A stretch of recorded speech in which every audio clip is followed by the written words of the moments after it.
जो मतदान हो रहा है उसमें बढ़ चढ़कर जनता हिस्सा ले रही है। नादिया में हालांकि हिंसा की भी खबर सामने आ रही है, लेकिन जो उत्साह बंगाल के मतदाताओं का देखने को मिल रहा है, मैं आपको बता रही हूं, ऐसा बहुत कम देखने को मिलता है। मतलब 7 बजे लाइनें ऐसी लग रही थी मानो, आप ये देखिए, ये लाइन आपके सामने स्क्रीन पर है, लंबी लंबी कतारें हैं। क्या महिलाएं और क्या पुरुष सब एक साथ बढ़ चढ़कर लोकतंत्र में हिस्सा ले रहे हैं, चाहे वो उत्तरी कोलकाता हो, दक्षिण कोलकाता हो, हावड़ा हो, नादिया हो, नॉर्थ 24 परगना हो कि साउथ 24 परगना हो, हुगली हो या पूर्व वर्धमान हो। लगभग 3,21,73,837 वोटर्स अपने अधिकार का, अपनी जिम्मेदारी का पूरा निर्वहन करते हुए दिखाई दे रहे हैं। और आप ऐसा कहीं भी किसी भी कतार को देखकर नहीं पता लगा सकते कि यहाँ पर महिलाएं ज्यादा है कि पुरुष ज्यादा है। मेरे साथ मेरे सहयोगी हमारे साथ बने रहेंगे अलग अलग इलाकों से। नॉर्थ 24 परगना से अमित पांडे हमारे साथ है, कोलकाता से अरुण। जरा स्क्रीन पर दिखाएं आप तमाम मेरे साथियों की तस्वीरें। और ये देखिए, सबसे पहले सुबह सवेरे जो वोट डालकर पहुंचे थे,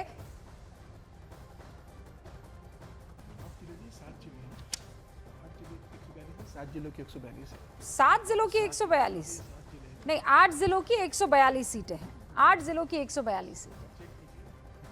और ये इस वक्त आप देखिए 4 तस्वीरें स्क्रीन पर। अर्जुन सिंह भारतीय जनता पार्टी का चेहरा वोट डालने के लिए पहुंचे। महुआ मोइत्रा वोट डालने के लिए, टीएमसी का बड़ा चेहरा सांसद है, वोट डालने के लिए पहुंची। रत्ना देवनाथ वोट डालने के लिए पहुंची हैं।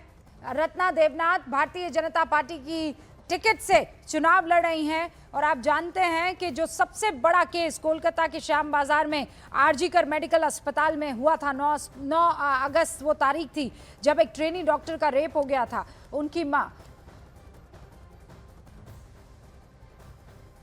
दिनेश त्रिवेदी भारतीय जनता पार्टी की तरफ से वोट डालने के लिए पहुंचे। और हमारे साथ तमाम रिपोर्टर्स और मेहमान जुड़े हुए हैं, उनसे आपका तारुफ करवाओ। उससे पहले अमित शाह ने अब से कुछ देर पहले वोट की अपील की है। गृह मंत्री अमित शाह ने मतदाताओं से रिकॉर्ड वोटिंग की अपील की है। अमित शाह भ्रष्टाचार मुक्त बंगाल के लिए वोट करें कह रहे हैं। वो ये कह रहे हैं कि आपका वोट महिलाओं की सुरक्षा सुनिश्चित करेगा। सोनार बांग्ला के लिए आपको वोट डालना चाहिए, सोनार बांग्ला के लिए वोट डालें। ये गृह मंत्री अमित शाह का एक्स पर पोस्ट। विवेक श्रीवास्तव लेफ्ट के लीडर, समीर चौगाकर जी वरिष्ठ पत्रकार, अरुण मेरे सहयोगी, अमित मेरे सहयोगी और सपना शुक्ला, यतेंद्र, ये सब के सब हमारे साथ इस पूरे मसले पर बातचीत करने के लिए जुड़े हैं। और ये देखिए, ये अद्भुत तस्वीरें आ रही हैं, जरा फुल स्क्रीन इन तस्वीरों को दिखाइए। मेरे ख्याल से ये कोलकाता की तस्वीर है।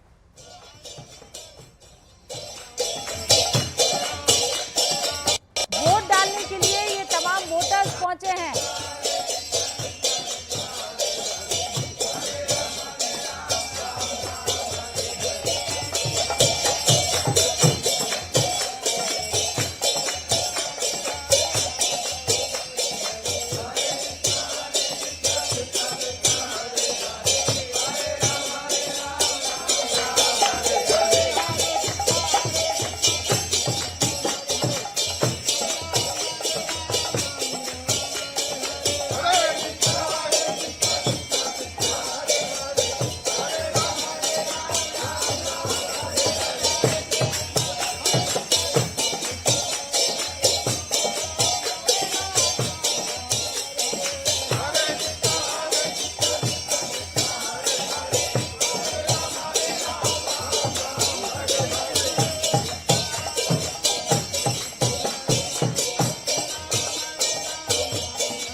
वैष्णव परंपरा का निर्वहन करते हुए कोलकाता में ये तमाम लोग, और शायद कुछ कह रहे हैं, सुनते हैं, सुनिए। ये जितने लोग आते हैं 2 मिनट में फिर हम लोग स्टार्ट करेंगे। सिक्योरिटी को बोलिएगा फिर वहाँ भेजने के लिए जो भी आएंगे।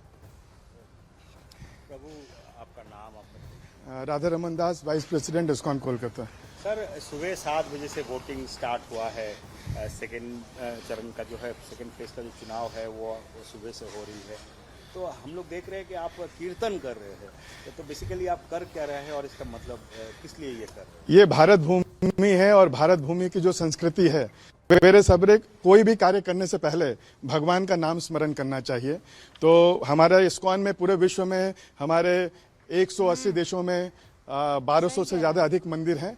जब हम लोग उठते हैं तो नहाने के बाद सर्वप्रथम जप करते हैं और भगवान का नाम कीर्तन करते हैं। तो अभी हम लोग जा रहे हैं सभी लोग एक साथ मिलकर, जो हमारे एल्बर्ट रोड के भक्त हैं, वोट देने। तो कोई भी शुभ कार्य करने से पहले भगवान को स्मरण करना चाहिए, वही हम लोग कर रहे हैं। सर, भगवान का नाम जो है शुभ माना जाता है, भगवान के नाम लेके कोई भी काम करो तो शुभ माना जाता है।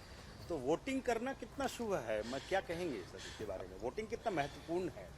बहुत महत्वपूर्ण है, क्योंकि ये निर्णय करता है कि जो भी जिनको भी हम लोग चुनेंगे वो किस तरह समाज को रखेंगे। हम जानते हैं कि जो भारत की संस्कृति है, हजारों साल लाखों सालों का हम लोग का इतिहास है। तो बहुत सत्ता है जहाँ पर जो अगर सत्ता गलत लोगों के हाथ में गई तो लोग उत्पीड़ित होते हैं। तो ये वोटिंग, क्योंकि डेमोक्रेसी है भारत में, तो इसीलिए सबको इसका प्रयोग करना चाहिए अपने अधिकार का। और हम जानते हैं कि बंगाल में फर्स्ट चरण में 93% वोटिंग हुआ, जो मेरे ख्याल से भारत में सबसे अच्छा है। तो बंगाल के लोग जागृत हैं। चैतन्य महाप्रभु जब उनका आविर्भाव हुआ था, उन्होंने बंगाल से ही पूरे विश्व को जागृत किया था। तो बंगाल हमेशा पथ दिखाता है और हम लोग यही चाहते हैं कि इस बार सभी लोग घरों से निकले, 99% वोटिंग हो। सर, हिंदुत्व की बात आती है, सनातन की जो ऊपर जो अत्याचार बंगाल में कई जगह पे देखा जाता है, क्या लगता है इस बार जो गवर्नमेंट आएगी तो वो क्या सनातनी को सेव कर पाएंगे, क्या लगता है? एक्चुअली पूरे भारत में जो स्थिति है हिंदुओं की, स्पेशली हिंदू बैकफुट में है पूरे भारत में। कोई ऐसा स्थान या कोई ऐसा राज्य बताइए जहां पर हिंदू बैकफुट में ना हो। सभी रोज अगर आप खबर उठा के देख लीजिए, हिंदुओं की तरह ऑर्गेनाइज्ड रूप पर अटैक हो रहे हैं। बहुत तरह का लोग चाहते हैं कि भारत की जो सनातन संस्कृति है उसको ही खत्म कर दें। तो ये बहुत दुर्भाग्यपूर्ण है। जो भी वोट एक्चुअली इम्पोर्टेंट है कि जो भी हिंदू हैं वो लोग सोचें, विचार करें और सोच समझ के वोट दें। तो सर, लास्ट क्या अपील करेंगे, क्या आशा है आपको इस बार की जो है, जैसे आप भी, जैसे सीआरपीएफ, काफ़ी सारी इलेक्शन कमीशन ऑफ इंडिया, काफ़ी लोगों की जो है इस बार प्रयास रहा है। पहले चरण में भी हम लोग ने देखा, दूसरे चरण में भी हम लोग देख रहे हैं कि वोट जो है शांतिपूर्ण हो, लोग वोट जो अपना मतदान कर पाए। तो आप लोग भी, तो ये इस्कॉन मंदिर के तमाम पुजारी अनुयायी हैं श्री कृष्ण के, और ये कह रहे हैं कि वैष्णव परंपरा को हम आगे बढ़ा रहे हैं। कोई भी अच्छा काम करने से पहले हम नित्य जो है पूजा करते हैं, कीर्तन करते हैं, और यही काम करते हुए दिखाई दे रहे हैं। और इसीलिए आज देखिए आप, जो लोकतंत्र की पूजा है वो करते हुए आपको पश्चिम बंगाल के लोग नजर आ रहे हैं। इस बीच एक और बड़ी खबर है, पश्चिम बंगाल में भारतीय जनता पार्टी के नेता दिलीप घोष का टीएमसी पर जोरदार हमला है। वो कह रहे हैं अपने घर में कुत्ता भी शेर होता है। टीएमसी में ज्यादातर लोग अपराधी हैं।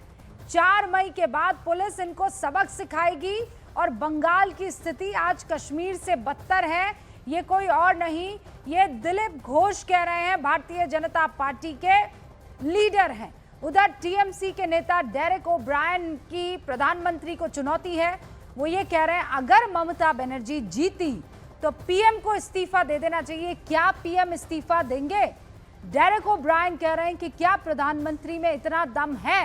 हालांकि ये बात समझ में नहीं आती है कि ये तो भाई राज्यों का चुनाव है, किसी तरह से कोई प्रधानमंत्री की कुर्सी के लिए तो ये चुनाव हो नहीं रहा है कि डेरेक ओब्रायन ये बात कह रहे हैं। बहरहाल दोनों बयान आप सुन लीजिए, दिलीप घोष का भी और डेरेक ओब्रायन का भी। बंगाल की स्थिति आज कश्मीर से बदतर है। कश्मीर सुधर गया, वहाँ कोई स्टोन पेंटिंग नहीं होता है, बमबारी नहीं होती, गोली नहीं चलता है, कोई वहाँ हमारा सेना को अपमान नहीं करता है। लेकिन बंगाल में वो स्थिति आई है। कुछ लोग अपने घर में कुत्ता भी शेर होता है। आज यहाँ का जो पुलिस है वो, ये लोग टीएमसी नेता लोगों का घर में जाके काम करते थे, पाँव हाथ दबाते थे। मैं कह रहा हूँ इसी पुलिस को देखिएगा 4 तारीख के बाद उन्हीं लोगों का गला दबाएगा, हाथ पाँव नहीं दबाएंगे। ये पुलिस भी बदल जाएगी और वो 4 तारीख के बाद ही आपको दिखेगा। नरेंद्र, आपने अनाउंस किया था बंगाल की सभी 294 सीट्स पर आप ही कैंडिडेट है। बड़ी बड़ी बात छोड़िए, ये चैलेंज स्वीकार कीजिए। 4 मई को जब ममता बनर्जी और टीएमसी बंगाल जीतेंगे, प्रधानमंत्री पद से रेजिग्नेशन दीजिए। तो डेरेक ओब्रायन यहाँ अलग चैलेंज कर रहे हैं, दिलीप घोष वहां पर कह रहे हैं कि अपने घर में कुत्ता भी शेर होता है। वो ये बता रहे हैं किस तरीके की धांधली हुआ करती थी। लेकिन इस वक्त देखिए, सबसे बड़ी तस्वीर यह है कि यहाँ पर जनता बढ़ चढ़कर इस लोकतंत्र के पर्व में हिस्सा ले रही है। और मैं कह रही हूँ, यहाँ पर आप किसी सीट पर पहुँच जाइए, आपको इसी तरीके की लंबी लंबी कतारें मिलेंगी। क्या हमारे साथ हमारे सहयोगी रिपोर्टर्स जुड़े हुए हैं ताकि वो ग्राउंड जीरो की वो तस्वीरें दिखा सके? ये देखिए, मेरे तीनों सहयोगी इस वक्त आपको दिखाई दे रहे हैं। सपना शुक्ला, अमित और अरुण, सब के सब यहाँ पर आपको स्क्रीन पर दिख रहे हैं। सपना, आप वहीं पर मौजूद है पानीहाटी में या फिर आप आगे की तरफ बढ़ चुकी हैं? मैं पानीहाटी की उसी सीट पर और उसी जगह पर मौजूद हूं। और एक बार फिर से आप देखिए कि वक्त हो गया है 8:09, लेकिन ये कतार और लंबी होती जा रही है, जिसका जिक्र आप कर रहे हैं कि यही खूबसूरत तस्वीर है। और जो भरोसा आपको भी आ रहा है कि यकीन है कि दूसरे चरण में भी उसी तरीके का वोटिंग परसेंटेज आएगा, जहां तक जाएगी नजर। रंजन आपको तस्वीरें दिखा रहे हैं, ये देखिए, ये शुरुआती लाइन है, ये देखिए यहाँ पर, और इसके बाद उधर सड़क पर भी दिखाइए जरा, ये देखिए यहाँ पर भी सड़क पर लंबी कतार लगी हुई है। अच्छी बात यह है रुबिका, आज मौसम भी मेहरबान है। जिस तरीके की चिलचिलाती धूप पड़ती है, उमस होती है, पसीना आता है, वो कम से कम नहीं है, तो वो मतदाताओं को राहत दे रहा है। उधर भी जो है भीड़ लगी हुई है, तो लंबी लाइन है, लंबी कतार है।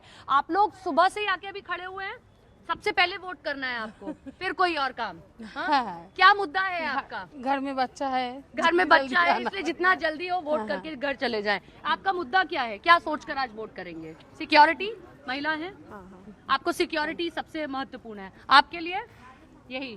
तो ये एक लंबी कतार आपको दूर तक दिखाई देगी। जो बुजुर्ग है जो चल रही है, देखिए वोट कास्ट कराई अम्मा, वोट कास्ट कराई, एक बार उंगली दिखा दीजिए, स्याही वाली, ये वाली, ऐसे ऐसे ऐसे, ये देखिए, ये वोट कास्ट कर लिया है इन्होंने, ऐसे दिखाई, ऐसे, हाँ ऐसे वोट कास्ट कर लिया, डाल दिया, खुश हैं, हाँ बढ़िया। ये देखिए मुस्कुराते हुआ चेहरा इनका, ये वोट कास्ट कराई हैं। और जो वोट कास्ट कर रहे हैं वो बाहर निकल रहे हैं। ये देखिए इस तरीके की लंबी लाइन है, और जो यहाँ पर केंद्रीय बल लगा हुआ है वो थोड़ी दूर तक रोक देता है, फिर जब आगे की लाइन खत्म हो जाती है तब आगे जाने की अनुमति दी जाती है, जहाँ तक नजर जा रही है। और सिर्फ बुजुर्ग या महिलाएं नहीं हैं, बच्चे भी लगे हुए हैं, कुछ नौजवान भी आए हुए हैं। बड़ी जल्दी आकर आप खड़े हो गए? हाँ, जितनी जल्दी हो सके, जितना जल्दी देखे। अच्छी बात है। फर्स्ट टाइम वोटर तो नहीं है? नहीं, फर्स्ट टाइम वोटर नहीं, इससे पहले वोट कर चुके हैं। नौजवान हैं, आपके कंधों पर ही प्रदेश की बागडोर होती है। क्या मुद्दे हैं आपके, किन मुद्दों को सोच के वोट कर रहे हैं? बस यही कि जो हम सबका भला करे, बस यही इम्पोर्टेंट है। हाँ, आपके क्या मुद्दे हैं? सबका भला हो, सबका भला हो, सब भालो हो, हाँ, और पीसफुल वोटिंग हो। पीसफुल वोटिंग हो रही है। इस पर हमारे साथ रूबिका जी जुड़ी हुई है स्टूडियो से। लियाकत का फॉलोअर हूँ मैं। अच्छा, एक बार बोलिए, वो जुड़ी हुई है, आपको सुन रही है। रूबिका जी का मैं फॉलोअर हूँ। हाँ। रूबिका लियाकत ना, अच्छा, हाँ, उनकी हाँ। फॉलोअर हूँ मैं। तो वो आपसे सवाल कर रही है कि क्या आपने इतने सारे मतदान देखे, ये मतदान पीसफुल है बाकियों के मुकाबले? हाँ, पीसफुल चल रहा है ना। केंद्रीय बल लगाया गया, अच्छे से मतदान हो रहा है? हाँ, अच्छे से हो रहा है। किसी तरीके की कोई ऐसी खबर नहीं आ रही है कहीं से भी? भरोसा आया है कि इस बार मतदान भय के बिना करिए? हाँ, मतदान तो ठीक ठाक ही चल रहा है, बढ़िया चल रहा है। तो ये आपने सुना, देखिए ये आप ही का सवाल था कि क्या मतदान भय के बिना हो रहा है, तो ये जवाब देखिए कि मतदान भय के बिना हो रहा है। आप लोग सुबह सुबह ही आके लाइन में लग गए हैं कि पहले वोट कर लें, फिर घर के नहीं फिर वोट करके घर के काम करेंगे? हाँ, अच्छी खासी लाइन देखिए। ये मैं जहाँ तक जा रही हूँ, आपको दूर तक कतार अभी भी नजर आएगी। ये देखिए यहाँ तक लाइन लगी हुई है। सुबह जल्दी वोट करने के लिए आ गए? हाँ। क्यों इतनी जल्दी, क्यों? सबसे पहले वही वाली बात कि सबसे पहले मतदान? भीड़ कम रहता है इसलिए। अभी तो मुझे वो भीड़ सुबह ही ज्यादा दिख रही है। हाँ? बाद में थोड़ा बहुत बढ़ जाता है और बढ़ जाता है। तो जैसा पहले फेज का वोटिंग परसेंटेज था, कुछ वैसा ही रहेगा? अच्छा वोटिंग रहेगा? हाँ, रहेगा मोस्ट प्रोबेबली। क्या मुद्दे हैं आपके, किन मुद्दों पर वोट कर रहे हैं? एजुकेशन अच्छा, एजुकेशन चाहिए, इंफ्रास्ट्रक्चर अच्छा चाहिए आपको, और बेहतर होना चाहिए। बेहतर होना चाहिए। आपके क्या मुद्दे हैं, किन मुद्दों पर वोट कर रहे हैं? अब तो वेस्ट बंगाल में अच्छा कुछ होने के लिए वोट दे रहे अच्छा कुछ होने के लिए हाँ, आप चाहते हैं कि कुछ अच्छा हो, हाँ, इसलिए वोट करने जा हाँ, रहे हैं, इसलिए सबसे पहले वोट कास्ट करने हाँ, के लिए आ गए हैं। ये देखिए आप कुछ गाइडलाइंस हैं उनको फॉलो करते हुए मुद्दों को जरूर पूछ सकते हैं, और मुद्दे सबसे बड़े अगर वो नौजवान पुरुष नौजवान है तो उनका यही मुद्दा कि डेवलपमेंट होना चाहिए, हमें बाकी राज्यों में ना जाना पड़े अपने लिए नौकरी खोजने के लिए, और महिलाएं हैं तो सबसे बड़ा मुद्दा उनके लिए यही कि सिक्योरिटी हमारे लिए सबसे बड़ा मुद्दा है, हमें सुरक्षा चाहिए, हम भय बिना घर से बाहर निकल सकें ये और किसी भी तरीके की अनहोनी हमारे बता साथ ना रही हो। है। ये हमारे अब जरा एक बार अरुण का रुख कर लेते हैं। अरुण, ये जो इस बार ये जो दूसरा चरण है 142 सीटें, ये वो प्रियंका टिब्रेवाल इस वक्त मुझे शायद स्क्रीन पर दिखाई दे रही हैं, वो भारतीय जनता पार्टी की उम्मीदवार हैं, वो वोट डालने के लिए पहुंची हैं। बाकायदा रेखा गुप्ता आई थी यहाँ दिल्ली की मुख्यमंत्री उनके प्रचार के लिए, एक रोड शो भी किया था।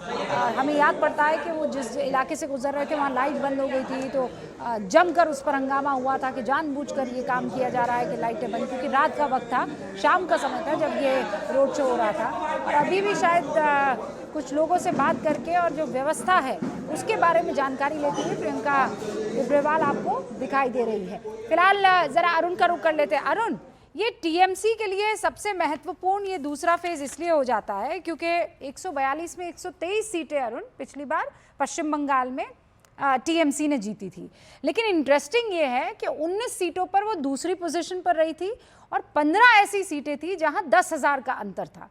इसीलिए हाँ, ये इलाका उसका है, मजबूत गढ़ है, बट वेरी टफ फाइट। देखिए, पहले तस्वीरें दिखाता हूं भवानीपुर, जहां पर आपसे थोड़ी देर बाद अभिषेक बनर्जी जो तृणमूल कांग्रेस के महासचिव हैं वो अपने मताधिकार का प्रयोग करने आने वाले हैं। लेकिन उसके पहले देखिए जो वोटर हैं वो इसी तरह से रिक्शा से अपनी साधन से 2 पहिया गाड़ियों से आप यहां पर आ रहे हैं और अपने मताधिकार का प्रयोग कर रहे हैं। ये जो सिक्योरिटी आपको दिख रही है ये एंट्री पॉइंट है, यहाँ आपको अपना कार्ड दिखाना पड़ेगा, आपको पर्ची दिखानी पड़ेगी, उसके बाद ये बूथ के अंदर तक ले जाते हैं आपको। तो यहाँ पर किसी भी तरह का की कोई हंगामा ना हो, कोई अव्यवस्था ना हो, उसके लिए पूरी तैयारी है। अभिषेक बनर्जी आने वाले, ममता बनर्जी का भी बूथ यही है और ये बहुत चर्चित और बहुत उर्वर जमीन है रूबिका।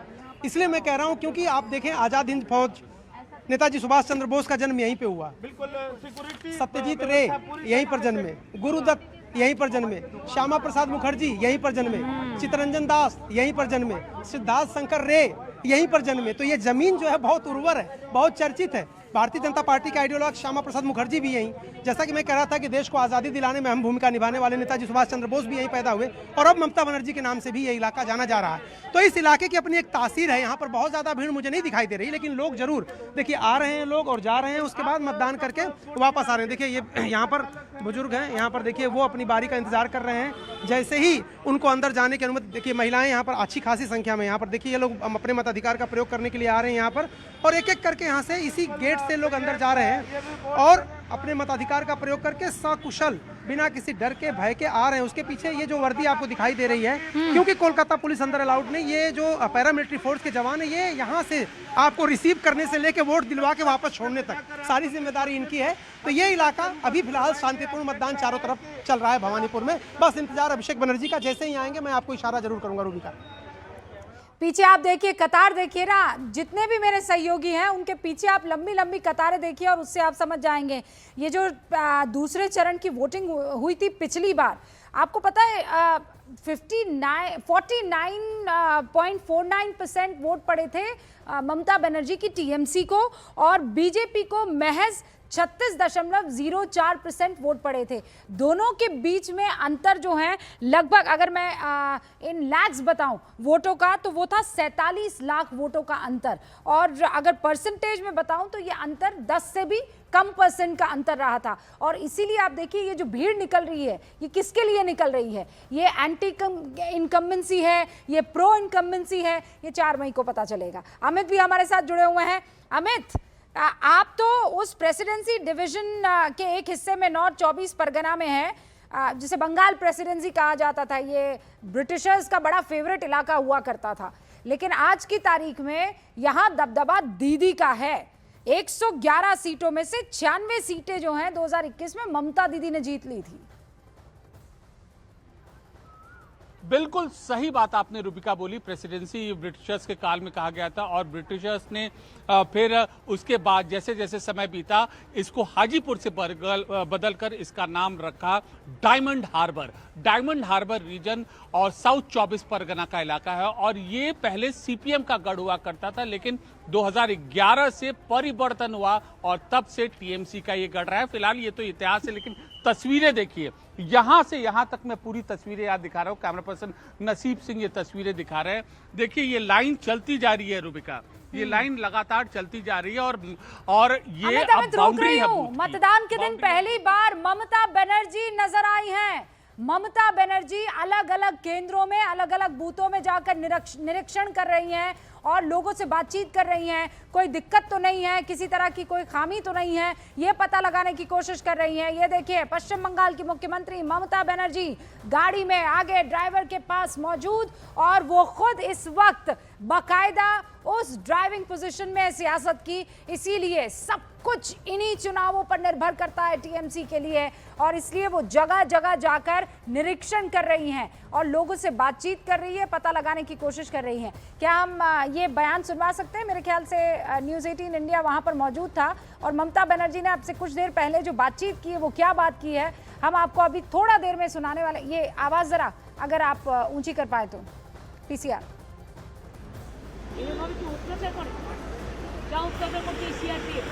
দেখো কোর্টের একটা অর্ডার আছে, ওই যে কোর্টের অর্ডার মানবো না, আমরা কন্টেম্প্ট অফ কোর্টের নোটিশ দিয়েছি, তা সত্ত্বেও কতগুলো অবজারভার এসেছে বাইরে থেকে, বিজেপি যা বলছে তাই করছে। তুমি যখন বেরিয়ে গিয়ে দেখেছো আমাদের সব পোস্টার খুলে দিয়েছে, সব এইভাবে ভোট হয়। ভোট তো মানুষ দেবে, পুলিশ দেবে না, সিকিউরিটিও দেবে না। আর কয়েকজনকে নতুন নিয়ে এসছে, তারা যা ইচ্ছে করে যাচ্ছে, টেরোরিজম করছে এলাকায়। এরপরে তো চলে যাবে। পিসিকে জানিয়েছেন? জানি কোনো লাভ হবে না। আমরা লড়ে নেবো, আমরা আসবো। ঠিক আছে, কি হবে আমরা গাড়ি तो ममता बनर्जी यहां पर कह रही है बीजेपी का झूठ नहीं चलने वाला है। टीएमसी की लीडर ममता बनर्जी इस वक्त हर इलाके में जाकर कोलकाता के निरीक्षण कर रही हैं, लोगों से बातचीत कर रही हैं। मैंने आपको अमित बीच पे रोक लिया था, आप वो लंबी कतारें दिखा रहे थे, जरा एक बार फिर दर्शकों को दिखाइए क्योंकि अब 8:19 हो चुके हैं लेकिन ये लाइनें बढ़ती ही जा रही हैं। अमित। बिल्कुल रूबिका, मैं आपको ये तस्वीरें दिखा रहा हूं। देखिए ये जो लाइन यहाँ पर लगी है, वुमेन पावर, महिला शक्ति क्या होती है, ये पुरुषों की लाइन है और पुरुषों की लाइन देखिए इतनी लंबी है और ये महिलाओं की लाइन है। अब जरा देखिए, कम से कम नहीं तो 7-8 गुना ज्यादा लंबी महिलाओं की लाइन है। इतनी लंबी लाइन है रूबिका ये कि पोलिंग स्टेशन का एक दायरा होता है, उसके बाहर इन महिलाओं की लाइन लगी है। पहली चीज। दूसरी चीज, आप देखिए इन महिलाओं को, इसमें से 70 से 80% जो महिलाएं हैं, जो बच्चियां हैं, जो युवा लड़कियां हैं, वो युवा हैं। तो देखिए कितना ये अहम है हमारे लोकतंत्र के लिए, कैसे आगे बढ़ी है। आप में से कोई फर्स्ट टाइम वोटर है? First time voter? हाँ। अच्छा, वोटर का वो कैंडिडेट का नाम बताया, सबसे अहम मुद्दा तुम्हारे लिए क्या है?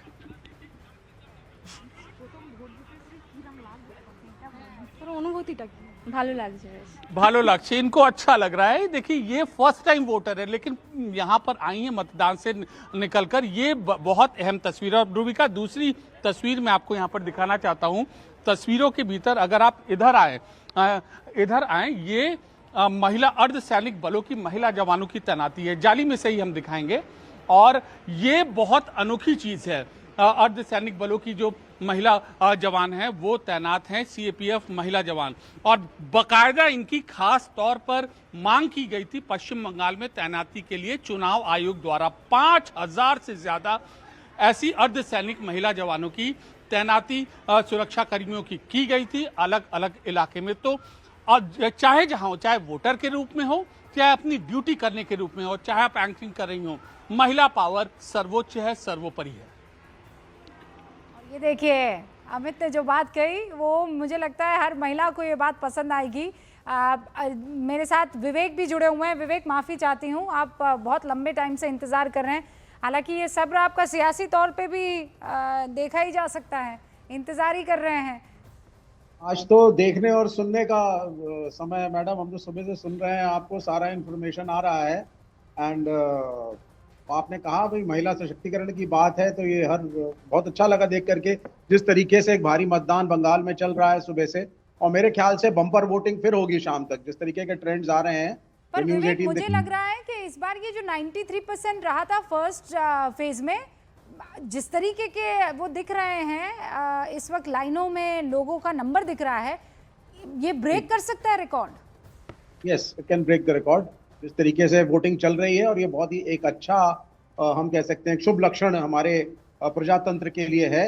अजय पाल जैसे लोग भी हैं, थोड़ा सा ब्लैक स्पॉट्स, लेकिन फिर भी मैं कहूंगा all is well. Ajay Pal नहीं, आपने गलती से नाम ले लिया। दूसरे जो गुंडे हैं वहां पर, उनका नाम लीजिए। अजय पाल ने तो उन गुंडों को धमकाया है ना। नहीं, धमकाने का जो रूल बुक में नहीं है, आप रूल बुक में थोड़ी ना है आपके कि आप जाकर के किसी के फैमिली मेंबर्स को धमका देंगे। आई मीन कैंडिडेट में भी राइट, कैंडिडेट में भी रॉन्ग, पर आप जाकर के बोलेंगे हाँ ये उसके घर वाले हैं ना, जाके समझे ना। तो ये क्या यहाँ दबंग सलमान खान बनने की कोशिश कर रहे हैं। Everybody has become Instagram friendly today and for chief publicity Dabangg Salman Khan बनने की कोशिश कर रहे हैं। ओके विवेक, मैं आ रही हूँ आपके पास। मिथुन चक्रवर्ती लाइन में लगे हुए हैं, इंतजार कर रहे हैं। वो दूसरी तरफ शुभेंदु अधिकारी कुछ कह रहे हैं, क्या हम बयान सुना सकते हैं? क्या कह रहे हैं शुभेंदु अधिकारी? अच्छा, ये देखिए, फुल फ्रेम कीजिए, ये मिथुन दा है, लाइन में खड़े हुए हैं। सोचिए, सुपरस्टार मिथुन दा, और लाइन में खड़े हुए हैं। भारतीय जनता पार्टी के अभी कार्यकर्ता भी हैं, लीडर भी हैं, और वो अपनी बारी का बेसब्री से इंतजार कर रहे हैं। उनके पीछे भी अच्छा, अच्छी बात यह है कि कोई आकर उनके साथ जो है वो फोटो नहीं खिंचा रहा है, सेल्फी नहीं खिंचा रहा है। ये एक बड़ी दिक्कत रहती है इन तमाम स्टार्स के साथ। लेकिन अच्छी बात, एक आम आदमी की तरह, आम जन की तरह मिथुन दा सबसे मुखर रहे ममता के खिलाफ। ये पूरे समय, लंबे समय से उन्होंने बहुत आक्रामकता से ममता बनर्जी का विरोध किया, और लगातार वो भारतीय जनता पार्टी के मतलब स्टार प्रचारक भी वहां पर रहे हैं। अच्छा, वो देखिए दुपट्टा भी वो भगवा वाला डाल कर आए हैं। मतलब सब अपने अपने तरीके से ये बताने की कोशिश कर रहे हैं कि कौन यहाँ पर पावरफुल है। लेकिन आपने सुना विवेक अभी क्या कह रहे थे कि दबंगई रूल बुक में नहीं है ना, देखिए जो अजय पाल दिखा रहे थे। अब विवेक जी को अजय पाल दबंग नजर आ रहा है, लेकिन वहाँ तृणमूल का जो बड़ा नेता है, जो अभिषेक बनर्जी का राइट हैंड है, जहांगीर, उसके बारे में उनको दबंगे नजर नहीं आ रही। वो किस तरीके से दबंगे लंबे समय से करता रहा, और किस तरीके से उससे धमकी दी उसके बाद कि खेल आपने शुरू किया है, खत्म हम करेंगे। तो मुझे लगता है कि यह चुनाव आयोग को भी देखना चाहिए कि एक उम्मीदवार, वो हालांकि चुनाव भी लड़ रहे हो, जिस तरीके से वो धमकी की भाषा में एक अधिकारी को बात करें जो केंद्रीय पर्यवेक्षक बनकर आए वहां पर, जिस तरीके से धमकाने का काम कर रहे हैं। और उन्होंने कहा क्या था, अजय पाल ने सिर्फ ये कहा था कि भाई किसी भी तरह की गैर कानूनी गतिविधि नहीं होना चाहिए, किसी को डराना धमकाना नहीं है, जो भी लोग हैं वो इसको कान खोल के सुन ले और जहांगीर तक ये संदेश पहुंचा दे। उनके घर वालों को संदेश दिया कि भाई बता देना, उसके सहयोगी लोगों को बता दिया कि बता देना कि भाई कल वोटिंग के दिन किसी भी तरह की हरकत की तो ठीक कर दिया जाएगा। तो मुझे लग रहा है कि एक अधिकारी ने, जिसे वहां पर जिम्मेदारी दी गई है, एक अपराधी को समझाने का काम किया है। अधिकारी ने अपराधी को समझाने का काम किया है। तो मुझे लग रहा है कि अधिकारी की बात को जायज माना जाना चाहिए। और हाईकोर्ट में गए, हाईकोर्ट ने बोल दिया कि चुनाव चल रहे हैं, हम हस्तक्षेप नहीं कर सकते। लेकिन अब तो सुप्रीम कोर्ट पहुंच गए ना विवेक। मैं चाहती हूँ आप इसका जवाब दें। उससे पहले यतेंद्र भी हमारे साथ जुड़ चुके हैं। यतेंद्र, कहाँ है आपकी मौजूदगी, और आप भी क्या वही देख पा रहे हैं जो अरुण, अमित और सपना देख रही हैं? लंबी लंबी कतारें, गजब का जोश वोटर्स में। रूबिका, मैं अभी भवानीपुर विधानसभा सीट पर हूँ, जो ममता बनर्जी का गढ़ माना जाता है, लेकिन इसमें सेंध लगाने के लिए शुभेंदु अधिकारी है। शुभेंदु अधिकारी मेरे पीछे एक हनुमान मंदिर है, वहाँ पर जस्ट पहुँचने वाले हैं। उनसे बात करने के लिए मैं यहाँ पर मौजूद हूँ। लेकिन यहीं पर एक चाय की दुकान है, छोले भटूरे लोग खाते हुए दिखाई देंगे। वोटर हैं, भवानीपुर के बड़ा पॉश इलाका है ये, जहाँ पर मैं मौजूद हूँ। और वहाँ की जनता क्या कह रही है वो आप जानिए, क्योंकि लाइनें लग रही हैं, वो एक अलग तस्वीर है, लेकिन जनता बोल क्या रही है वो तस्वीरें मैं आपको दिखाता हूँ। गरम गरम चाय, एकदम। इश्यूज भी गर्म है कि ठंडे हो चुके हैं यहाँ पर? इश्यूज अभी तक गर्म है और 4 तारीख तक गर्म ही रहने वाले हैं। क्या वोट डाला आपने? देखिए आप देखिए, वोट डालकर आ चुकी हैं, और चाय, गरम गरम चाय का मजा यहाँ पर ले रहे हैं। वोटर हैं जो भवानीपुर विधानसभा के हैं। क्या, किन मुद्दों पर वोट डाला आपने? किन मुद्दों पे वोट डाला? मेरे लिए, जब मैं कलकत्ता में रहती हूँ, मुझे ये अड्डा कल्चर ये सब बहुत पसंद है। बट जब हम दूसरे सिटीज़ में जाते हैं तो हमें लगता है हम गाँव में रहते हैं। उस मुद्दे पे हमने वोट डाला। आप बताइए, क्या जहन में रहा आपके वोट डालते समय? बस ये था कि सबको अपना वोट देना चाहिए और सबके पास राइट है अपना काम करने का। And so we all went and voted, and ये वोटेड कि डेवलपमेंट होना चाहिए ये स्टेट में, जो चल रहा है और बेटर हो, यही हमारी। जो चल रहा है उससे भी ज़्यादा बेटर है। आप बताइए, आपने तो बहुत चुनावों में भाग लिया होगा, क्या सोचकर वोट डाला है? कुछ हुआ कोलकाता में? थोड़े बदलाव की ज़रूरत है यहाँ, अच्छा, ये सोच के डाला है। और महिलाओं की सेफ्टी है यहाँ पर बंगाल में? बहुत कम है, अच्छा, तो वो होनी चाहिए। आप बताइए। देखिए परिवर्तन चाहिए और परिवर्तन जो भी आए वो अलग बात है, कुछ परिवर्तन आना चाहिए, इंडस्ट्रियल ग्रोथ होना चाहिए। ये अड्डा मुझे लगता है परिवर्तन का ही अड्डा लग रहा है। बहुत अच्छा लग रहा है, अभी हम लोग सब बैठ के चाय पी रहे हैं, समोसा खा रहे हैं, बहुत अच्छा लग रहा है। चाय समोसा के अलावा और क्या क्या खाओ? एक सेकंड रोक रही हूँ, शुभेंदु अधिकारी कुछ कह रहे हैं। यतेंद्र कहना चाहेगा वोटिंग कीजिए, ज्यादा से ज्यादा वोटिंग, ज्यादा से ज्यादा वोटिंग कीजिए। ये देखिए यतेंद्र जहां इंतजार कर रहे हैं ना, शुभेंदु अधिकारी बिल्कुल ठीक बगल वाले मंदिर में पहुंचे हैं। से ज्यादा वोटिंग करने का गुंजाइश कर रहा हूँ। ममता बनर्जी भी निकली है बाहर, वो प्रत्याशी निकलेगा ना, क्या निकलना चाहिए। भवानीपुर में परिवर्तन हो जाएगा। पूरा भाजपा सब हिंदू बीजेपी को वोट कर रहा है, सब हिंदू बीजेपी को वोट कर रहा है, एकदम तांता लग गया, हिंदू बीजेपी को वोट कर रहा है। सारा हिंदू बीजेपी को वोट करेगा, यही वो कार्ड है जिस पर इस वक्त शुभेंदु अधिकारी खेलते हुए नजर आ रहे हैं। ये वही शुभेंदु अधिकारी हैं जब वहां नंदीग्राम में ममता बनर्जी को हराया था तो भवानीपुर आना पड़ गया था ममता बनर्जी को, और उनके शोभन देव भट्टाचार्य हैं, चैटर्जी माफ कीजिएगा, उनको सीट खाली करनी पड़ गई थी और ममता बनर्जी ने फिर वहां से चुनाव जीता है। यहां भी शुभेंदु अधिकारी एक बार फिर से भवानीपुर में मौजूद हैं। 2021 विधानसभा चुनाव में नंदीग्राम से हारने के बाद भवानीपुर से उपचुनाव ममता बनर्जी ने पड़ा और उसी सीट पर इस वक्त यतेंद्र मौजूद हैं और धीरे धीरे यतेंद्र की तरफ ही शुभेंदु अधिकारी शायद आते हुए नजर आए। यतेंद्र, क्योंकि उनका मूवमेंट हो चुका है।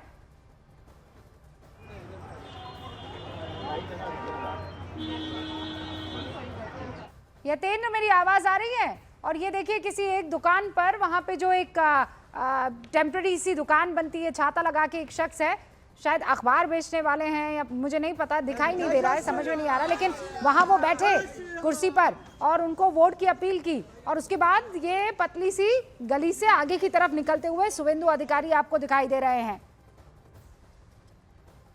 शुभेंदु अधिकारी, श्रीजीव विश्वास और प्रदीप प्रसाद और टीएमसी की ममता बनर्जी, भवानीपुर में ये मुकाबला है। लेकिन बाकी सब एक तरफ, ममता बनर्जी वर्सेस शुभेंदु अधिकारी इस वक्त 2021 में विधानसभा चुनाव में नंदीग्राम से हारने के बाद भवानीपुर ही वो सीट थी जहां से ममता बनर्जी चुनाव जीती है और वो जो सियासी इज्जत है जिसे बचा पाई थी। ममता बनर्जी 58,835 वोटों से चुनाव जीती थी, क्योंकि नंदीग्राम में ममता बनर्जी को भारतीय जनता पार्टी के शुभेंदु अधिकारी ने ही हरा दिया था। मतलब ममता बनर्जी पहली बार 2011 के उपचुनाव में भवानीपुर सीट से विधायक का चुनाव जीती थी और उसके बाद वो दोबारा आई। शोभन देव चैटर्जी ने विधायकी से इस्तीफा दिया और उसके बाद दोबारा उपचुनाव जीतकर पिछले मर्तबा 2021 में ममता बनर्जी चुनाव जीती और उसके बाद से इस सीट पर टीएमसी का ही कब्जा रहा है। लेकिन शुभेंदु अधिकारी यहां पर कड़ी टक्कर देते हुए ममता बनर्जी को दिखाई दे रहे हैं। यतेंद्र, मेरी आवाज आप तक पहुंच रही है? न्यूज़पेपर में 2-3 बार फोटो बिल्कुल बिल्कुल। देखिए ये जो भवानीपुर है, 47,000 नाम वोटर लिस्ट से एसआईआर में इस बार कटे हैं। ये महत्वपूर्ण है, 47,000।